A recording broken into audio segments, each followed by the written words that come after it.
Hello, everybody, and welcome to the Pat's Pulpit Pregame Show. I am Rich Hill, and with me, as always, is Alec Shane, and we are here today to break down the season finale for the New England Patriots. But before we get into that, Alec, you're wearing shades. You look like you're in a great place. How you doing? I've been a lot worse than this, let me tell you, Rich Hill. Greetings to Patriots Nation from sunny Jamaica, a little closer to Miami than where I usually am. I'll do a quick little up top. You can see the beautiful ocean behind me. I got my shades on. I got my Hawaiian Patriots shirt on. I was walking down the beach. I saw some guy selling Patriots coconuts the other day, so I had to buy one of those. I am representing the team strong here down south in the Caribbean and loving every minute of it. Oh, well, I'm a little bit jealous. I'm here in Tampa. The weather is beautiful, but, you're giving a little show on the beach right now. That's pretty incredible. Yeah, well, such is my mania that I am on vacation in Jamaica and I am inside Week 17 matchup, and I'll be watching the game probably inside as well. So this is where I'm at in my life. So I don't know if it's a good move for yours truly, but you know what? What can you do? I'm too far gone at this point. Yeah, there's no turning back now. But before we talk about the Patriots and the Dolphins, there are maybe three other games that really matter this week. Two of them are related kind of tangentially to the Patriots, where you have the Raiders and the Broncos, and then you have the Chiefs and the Chargers, and that will really determine the playoff seeding in the AFC. The only other game that really matters is the Lions and Packers game, which is Sunday night. That will determine who wins the NFC North. It's looking like, unless they both tie, the winner takes the division and makes the playoffs. The loser sits home and does not go into the postseason. So will be a very interesting game to watch. But let's talk a little bit about the AFC games before we go into the Patriots and Dolphins. You have a Raiders team that's going on the road. They are a 1-point underdog against the Denver Broncos. And we all know what's going on with the Raiders right now. They don't have a starting quarterback. They have Matt McGloin coming in because Derek Carr broke his leg. You have the Broncos team just came out today that head coach Gary Kubiak is going to step down after this season. They don't have a solid-looking offense either. They have been really struggling as of late. That's going to be a toss-up. The Patriots rooting for this game will hinge a lot on whether or not the Patriots win today against the Dolphins, because in my opinion, if I were the Patriots, if the Patriots win, then they have the first seed locked up. They don't really care. But they would probably like to see the Kansas City Chiefs, who are healthier than the Raiders. They would like to see the Chiefs go play in the wild card round, let the Raiders, who don't really have a shot without their starting quarterback, have them receive the first round bye. But who is the biggest threat in the AFC, in your opinion? Yeah, it's funny. I feel like we talk about this every week, who the biggest threat the Patriots are in the AFC week to week. It was the Broncos for a while and their defense was on fire. And then the Ravens were surging and now they're out of the playoffs. And then the Raiders, their offense was phenomenal and now they're without their starting quarterback. And then the Chiefs have kind of just been there, consistent. And one of those teams we've talked about, but maybe not given the respect they deserve, to be honest with you. Because right now, you look at the AFC playoff picture, the seeds are all set, or the teams are all set, excuse me. The seeding will fluctuate a bit based on today's games. But the teams in the playoffs right now, it's between the Chiefs and the Steelers for me. I think the Chiefs give the Patriots a better game. You saw the playoffs last year in Foxborough. The Chiefs almost were basically a dropped pick six away from tying that game late. The Steelers have not done well against the Patriots historically in the playoffs, especially in Foxborough. So I'd say right now, for me, for my money as of this afternoon, it's Kansas City is probably the biggest threat to New England. Yeah, no, and I think that will be interesting because based off of how everything might play out, the Chiefs could very well be the most likely opponent for New England in the divisional round. Because say the Patriots win home field advantage, then the Chiefs and Raiders both win. The Chiefs will be the 5 seed. The Dolphins will be the 6 seed. If the Steelers take care of business against the Miami Dolphins, and that sets up the Texans and the Chiefs for the right to play against the Patriots, and no one really believes in the Texans right now. So we could very well see an encore of last year if the Chiefs win. And I agree with you. I think that the Chiefs are sneakily the most complete other team in the AFC. I think that the Steelers' defense is kind of flying under the radar, but I think that the Chiefs have a very good defense. They have a quarterback that doesn't make too many mistakes. They have a game-changing tight end in Travis Kelce, and so that'll be a really good matchup with Patrick Chung and Devin McCourty. They have the ability to score with one play with Tyreek Hill. Jeremy Maclin is a good receiver. They have some talented players in the backfield. I mean, I think that you look at the Steelers team and you say, all right, can you stop Antonio Brown or at least limit him?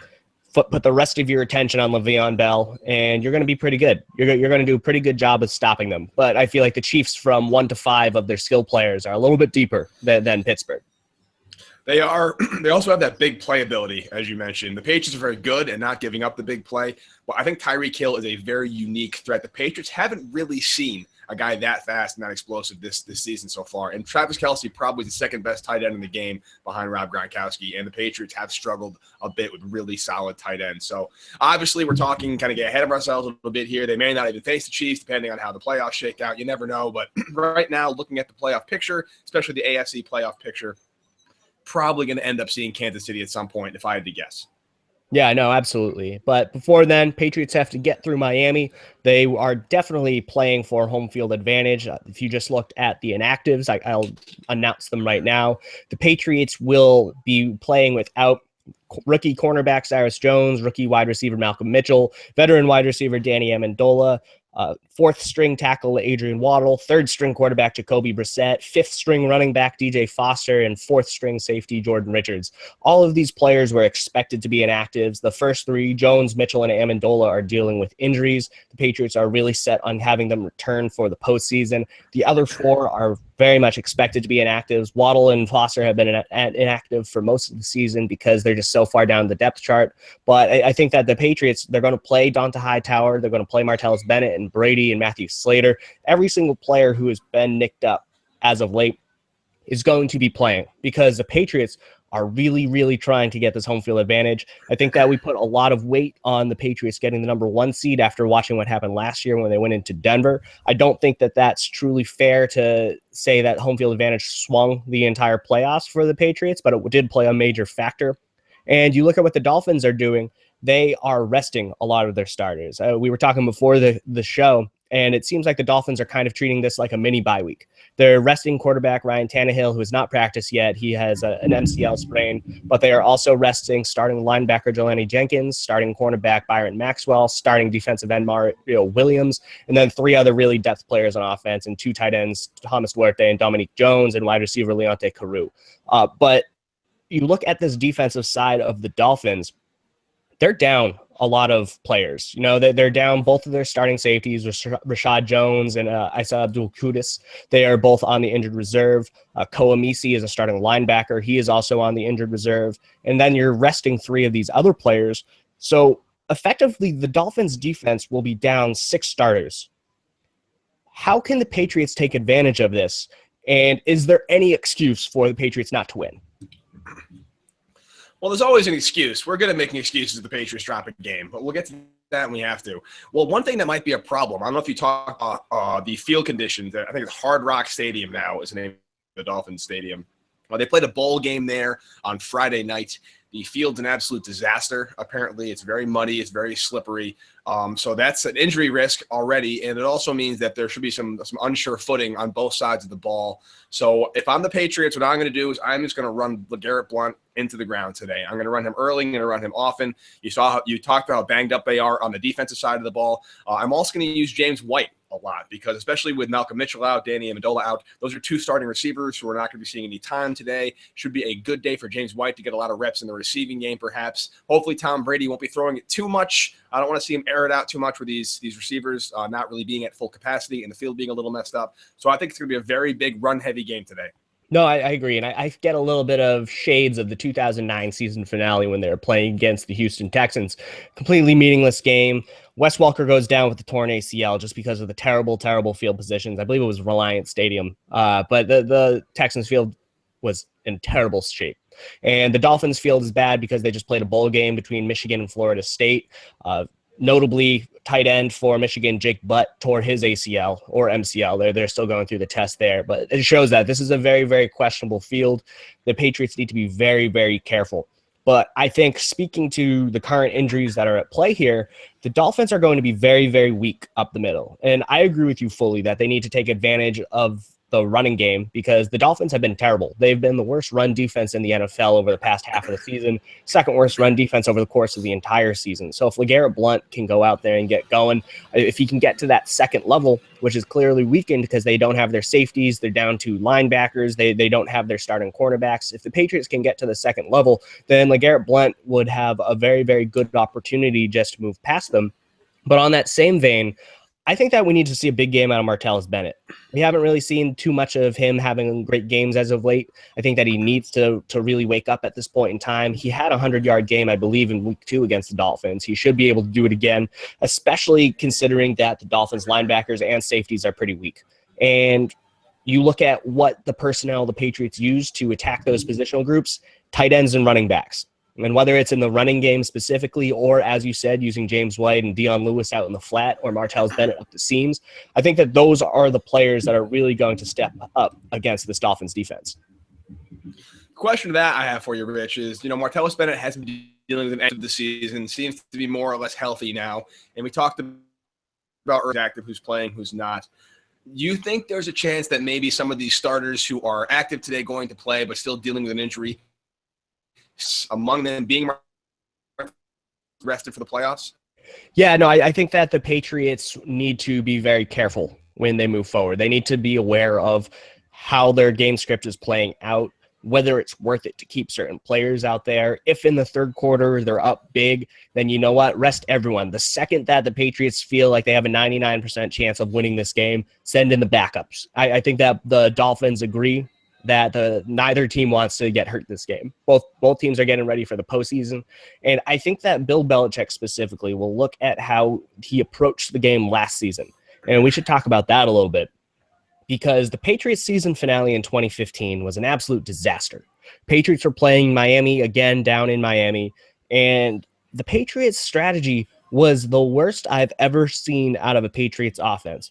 And it seemed like New England was very committed to reestablishing the run game because they didn't have it. Their offensive line was honestly one of the worst 3 in the NFL.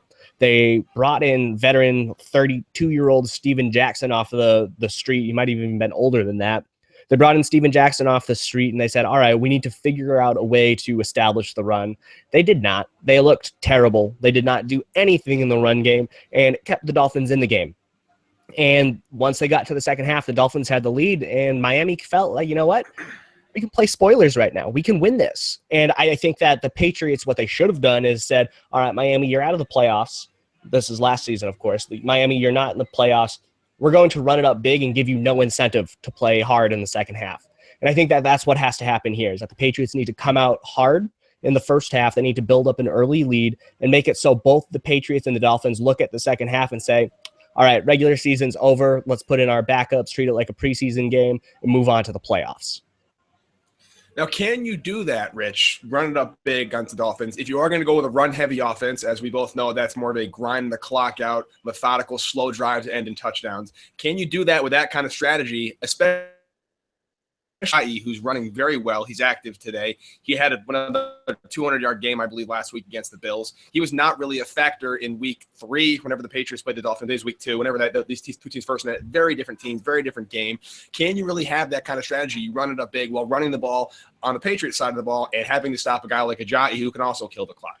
I do. I think that what's important to recognize is that it's not just the run game with LeGarrette Blount that can move the offense. I think that if you use LeGarrette Blount early to kind of churn out yardage, that'll open up the play action for Martellus Bennett over the top. If you're using those running backs like James White and Dion Lewis, it just takes one pass for them to break a 60-yard game. We've seen that from James White week after week. He's very, very able and capable of picking up those huge chunk plays. So I think that the Patriots need to establish the run early on just to kind of wear down the Dolphins defense, kind of take away their spirit, and then just hit them with the home runs. And I think that what's important to note is that the Patriots are the best first quarter scoring team in the NFL. There's no team in the NFL that scores more early than the Patriots. And the Dolphins are one of the worst. They really, really struggle. I think they've only had like 43 first quarter points over the course of the season. Patriots have over 100. If the Patriots are able to build up a double-digit lead in the first quarter, and honestly, that just takes 2 good offensive drives, 2 good defensive drives. If that's what happens, then I could see both teams mailing it in for the rest of the game. That'd be nice, because when you mail it in week 17, you can relax a little bit. Nobody's getting hurt because, yeah, I look at this field. I look at the reports on the conditions based on the Friday bowl game, and the first thing I thought as well was Wes Welker in 2009. Not that the Patriots are going to win the Super Bowl that year anyway. That was kind of a down year for them. But once they lost Welker, they were completely out of it. They couldn't do anything. And there are a couple players on this team that you just can't afford to lose besides Tom Brady. A lot of them on the offensive line. I can see maybe if Nate Solder were to go down, for example, God forbid, anything like that. Hopefully we can just get a couple of nice, easy runs, nice, easy scores.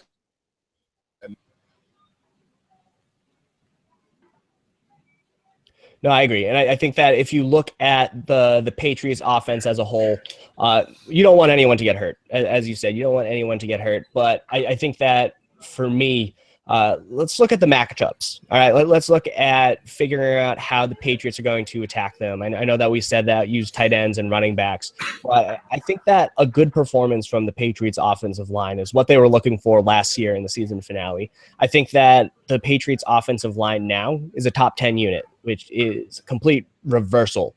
And so if we're looking for maybe our X factors on the offensive side, or if we're looking at our matchups, I think that you see this Dolphins team, you look at this defense and say, who is available? I mean, if you look at their starters in the secondary, Xavier Howard is their only projected starter that was there earlier in the year, and he's a rookie.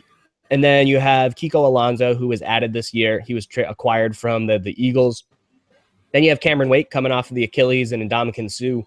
So you look at the strength of this Dolphins defense and say, okay, if this offensive line can take care of Suh and Wake, then you're looking at a rookie in the secondary. Kiko Alonso can't do everything on his own at linebacker.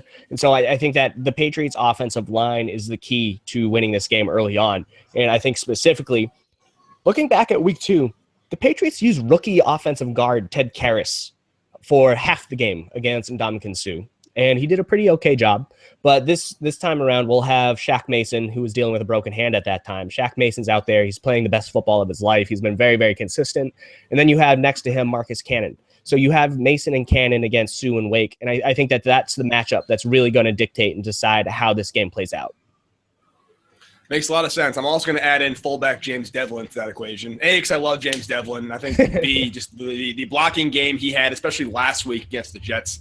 Well, you take too much away from that game because the Jets mailed it in right after the coin toss was over. But he's just such a force back there. I think it's a very underrated position, a pure blocking fullback that fewer teams are having these days. I almost can see almost a return to the old school smash mouth blocking fullback.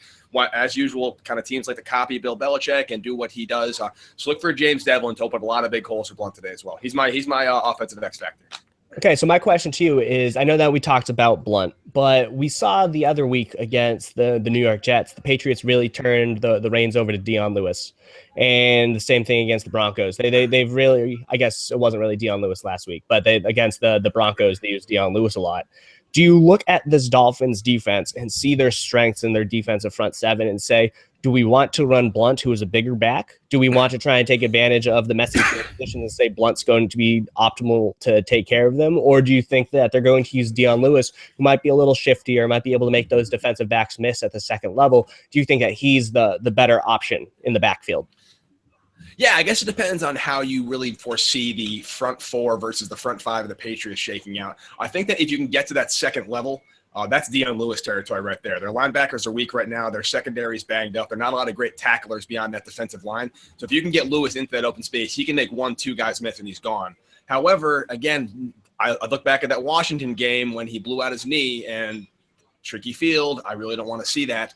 In that respect, I think it's better with Blunt because Blunt's really more of a straight-ahead runner. It's a lot easier to save your knees if you're running in a straight line straight ahead versus juking back and forth across the field. And I think if they can get a good push along that front line, then it's going to be Blunt's day. So maybe it's kind of thing where they open up their first couple possessions. They give the ball to Blunt, see how he does, give the ball to Lewis, see how he does, and whoever the offensive line is matching up, whichever guy's running better at that time, they give him the ball a little bit more. That's what I do. Yeah, maybe in the fourth quarter to let Blunt just run out the clock. I think that's his best role as the closer. So that should be interesting to watch.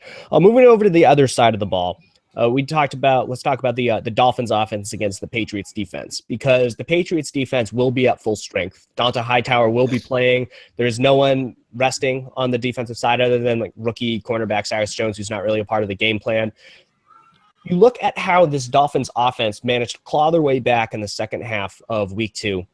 due to huge passes to Devontae Parker over Malcolm Butler and Logan Ryan, and they use Jarvis Landry. This Patriots defense is entirely different. Do you think that the Patriots are better equipped now to slow down the Dolphins, or do you think that Week 2 Patriots defense was an aberration in the first place?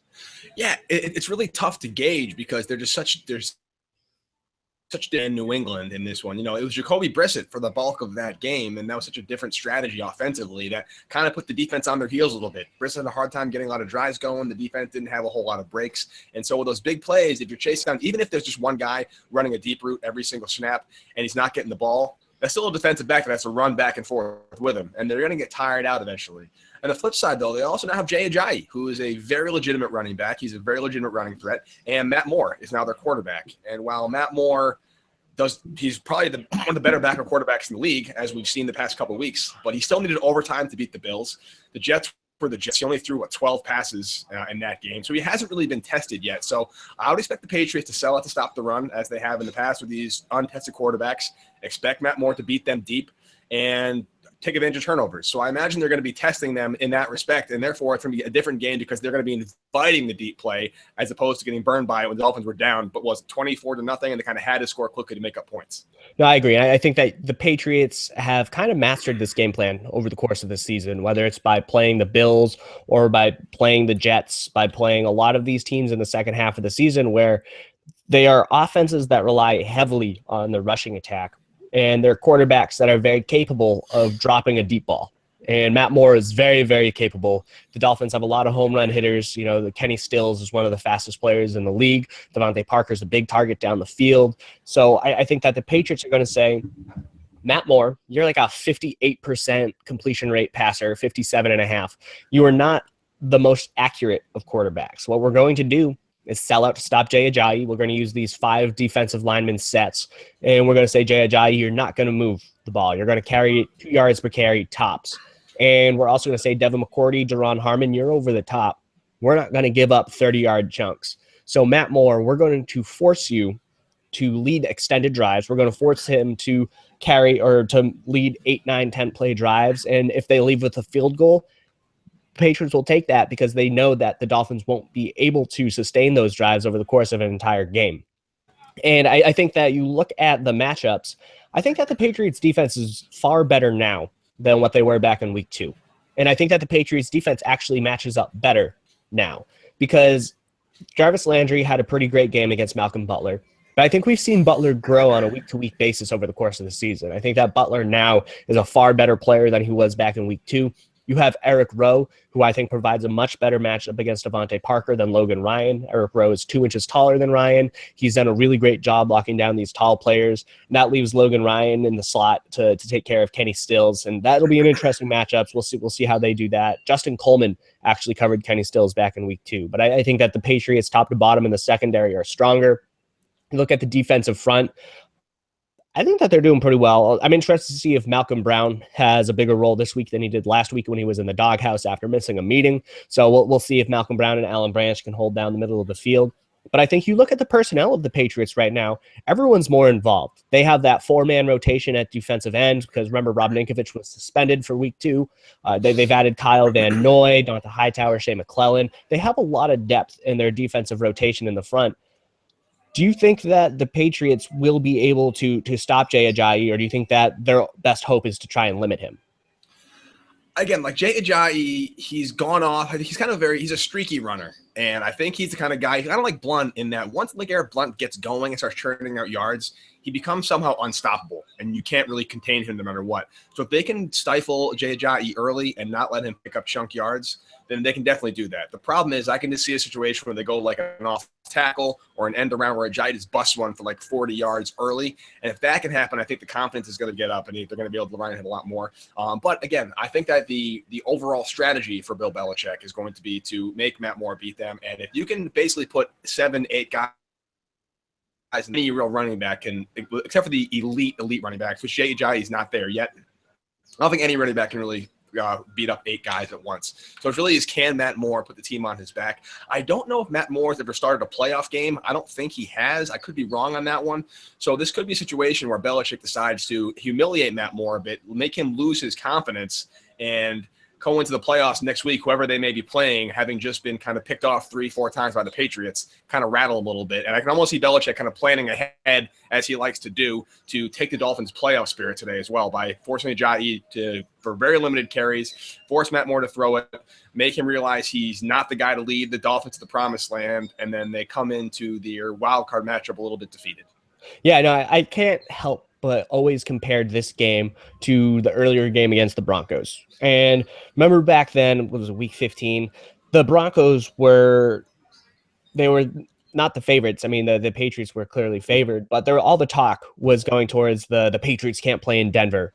And Trevor Siemian has been averaging like 330 passing yards per game over his past 5 games. And I know part of those narratives were kind of pushed by Belichick over the course of that week, but I think that the Patriots are going to do the same sort of thing where they're going to say, you know what, no one's throwing a better deep ball than the Dolphins. Matt Moore has been electric. The Dolphins are the most explosive offense in the league. They have a really great running back in Jay Ajayi, and the Patriots have lost 3 straight down in Miami. So I think you look at what Belichick's going to do. He's going to say, yeah, defense, this is going to come up to you. We're going to say, no one believes in us because we haven't won in Miami in 3 games. I know that that's kind of ridiculous, but that's what they're going to be doing. They're going to keep pushing that no one believes in the defense card. They're going to keep saying that they've been disrespected all year. I think that they're going to come out and say, we're not going to allow a big pass because they've done a great job of not allowing huge touchdowns over the course of the season. They're going to come out and say, we're going to keep doing that. We're going to finish strong. That's been the message over the past few weeks. And I think that the Patriots defense will come out and say, Jay Ajayi, we're going to stop you. Because I believe in the 4 or 5 prior games before they got to face the Bills, who have one of the worst defenses in the league, Jay Ajayi was only averaging like 2.97 yards per carry in those previous 4 or 5 games. I think that the Patriots are going to come out and say, we're going to do that again. We're going to sell out. We're going to stop Ajayi. We're going to hold him to less than 3 yards per carry. Matt Moore, we're not going to give up the home run, and we're just going to ask you to dink and dunk. And so with that in mind, Alec, who is your defensive X factor for the Patriots? Yeah, it's funny. I either want to go up front and say Alan Branch as probably the premier run stuffer of the team, or want to go toward the back and say Devin McCourty, who's going to be asked to do a lot of sideline movement to prevent that deep play. It's a toss-up for me, and since I'm here on vacation getting fat, I'm going to go with the fat guy and say Alan Branch is my defensive X factor today because they think they're going to him up front. Oh, that's a good pick. That's a good pick. I think that Alan Branch has been the Patriots. I mean, Belichick said it himself. Alan Branch has been the most consistent Patriots defensive tackle over the course of the season. He's done a really great job with providing some solid, I guess, presence in the middle of that defense. But my X factor is going to come in the heart of it. It's going to be Kyle Van Noy again, because I think that Kyle Van Noy in recent weeks, he brings a lot of energy to the Patriots defense. There's no denying that. He seems to make plays in the coverage game. He does a lot in the run game. But he also misses a lot of tackles. It looks like he'll have the ball carrier wrapped up. Luckily, the Patriots are good gang tacklers, and there's someone 2 steps away to clean up after him. But he seems to miss those, and they can't afford that against Jay Ajayi, who Belichick and Ajayi and Matt Patricia, everyone calls an angry runner. And I think that Kyle Van Noy is going to have to be a very sound tackler, or else Shea McClellan will get more playing time. And so I think that he's going to be my X factor, also because Ajayi, Kenyon Drake, the Dolphins have some good receiving backs, and that's what Kyle Van Noy's role will be. And so whoever the Patriots linebacker, and I think that's going to be Van Noy, will be tasked to stop the Dolphins running backs. That's going to be a huge matchup in dictating how this game plays out. I agree. And again, most importantly for both teams is no injuries. I want both squads to go into the playoffs healthy. As much as I have that rivalry with the Dolphins, it's good to see them back in the postseason. The AFC East kind of gets crapped on for being a bad division. So sending 2 teams in the AFC East is a good thing overall in the grand landscape. So hopefully both teams can go in there as healthy as possible. No, absolutely. Now I game don't predictions. know. Yeah, game predictions. We both kind of underestimated the Patriots' ability to beat the Jets last week. I don't remember. I don't have the scores in front of me, but we both did not gap at all. So I'm going to be generous since I'm enjoying basking in the sun. I'll give you first crack at predictions today, Rich. All right. So the Patriots are going to need to win this one. I think they are going to try. I think the Dolphins aren't really. I think they're just going to try and hold on. I think that this is a game where it's not going to be a huge explosive game, because I think that most of the scoring will take place in the first half. But I think that the Patriots are going to come out. They're going to win this game something to the tune of 23-13. 23-13. All right, I like that. The only problem with that, I guess, is it's not going to be one of those games over by halftime like you like it to be, but that's all right. Yeah, I think this game's going to be more or less, as you said, won or lost in the first kind of maybe quarter and a half. I think we'll kind of know what's going to happen based on that. I do think the Patriots take this game. It's a game they need to win. I think that Belichick, Brady, and company understand how important it is to have that home field advantage, even though they're either going to go to Foxborough or go to Oakland. And just based on the quarterback situation, Oakland's probably not going to make it out of the divisional round, unfortunately. As great a story as they've been this year, it's not really a knock on them as a team, but you lose your starting quarterback, it's very hard to progress in the playoffs. So regardless, but they don't want to leave anything to chance. I think they want to come out aggressive in this one. I think they win a little bigger than that, honestly. I'm going to go with 31-17. That'll be a big scoring game. Hopefully, as you said, everyone remains healthy. This should be a good matchup over the course of the entire game. I think that the Patriots, they are favored. I think the line has shrunken from 10 down to 8. But I think that the Patriots will ultimately win this one, get home field advantage, get a bye week. And Alec, you probably could have timed your vacation up with the bye week. That might have been a little bit nicer. But we'll have our post-game podcast on Tuesday, fingers crossed. And then, most of our information will be on patspulpit.com. Alec, do you have any final thoughts? That's it. I'm going to go stake out a spot at the bar before all the soccer hooligans get there and make me watch Arsenal all day. Can't have that happening. But Happy New Year, Rich, and go Patriots. Absolutely. Happy New Year to you.